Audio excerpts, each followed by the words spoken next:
what is no FAP and does it really work? Is there any scientific proof as far as the efficacy of no FAP is concerned? Let's discuss these questions in this video.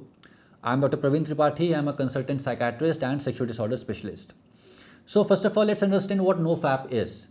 Many people believe that if they are able to retain the semen, if the semen retention is done, how is it done? By not indulging in sexual activity and not indulging in masturbation either.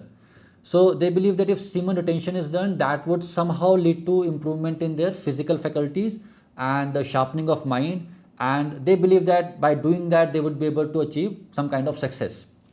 And there are many videos on YouTube, a lot of content has been written on it. There are many people who claim that because of no FAP they were able to achieve something big.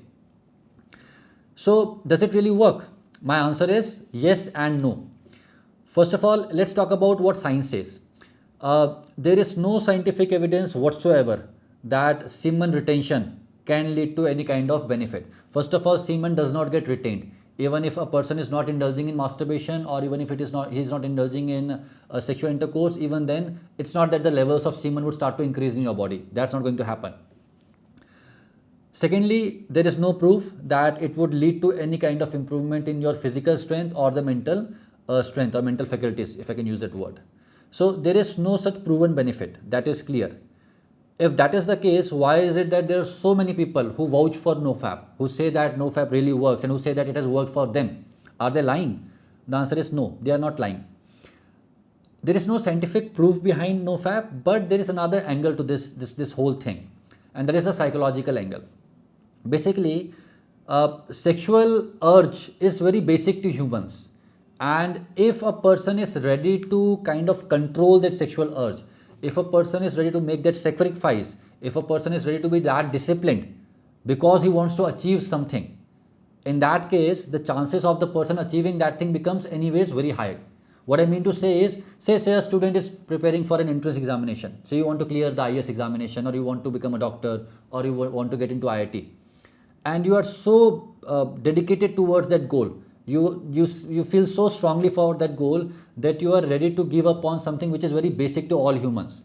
That in itself shows that you are very much into this goal. You are ready to work very hard for that goal, and that desire because of which you are ready to give up on something like masturbation or sexual activity, that desire is so strong that anyways you are likely to achieve that goal.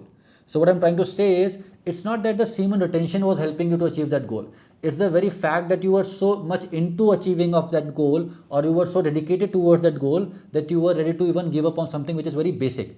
And that dedication is what will take you towards the success, or what will take you towards the attainment of that goal.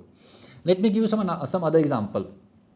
There are many other people who make other kind of sacrifices. For example, so I'm a doctor, I have cleared many entrance examination. They were very tough entrance examination, and we had friends who would even in the summer of Delhi, when the temperature reaches like 43 degrees Celsius or 44 degrees Celsius, even in that kind of weather, they would say that I would not switch on either the air conditioner or the cooler or even the fan. They would switch off everything and they would study in heat.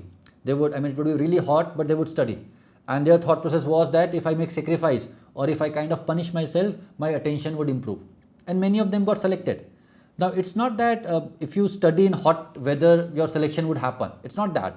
The whole idea is that if you are so much into studying, or if you are so much dedicated towards clearing that entrance examination, that you are okay facing some kind of difficulties or facing such kind of extreme weather, that in itself shows that you are very much willing to work for that goal.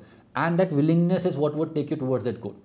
So no FAP directly would not lead to any kind of increase in physical stamina or mental stamina, but the fact that you are ready to give that kind of sacrifice would ensure that you might be able to achieve what you are trying to achieve. So this is the second angle of no FAP thingy. Just to summarize, no FAP in itself would not lead to any improvement. If you just abstain from masturbation and sexual activity, but if you do not work towards your goal, nothing would happen.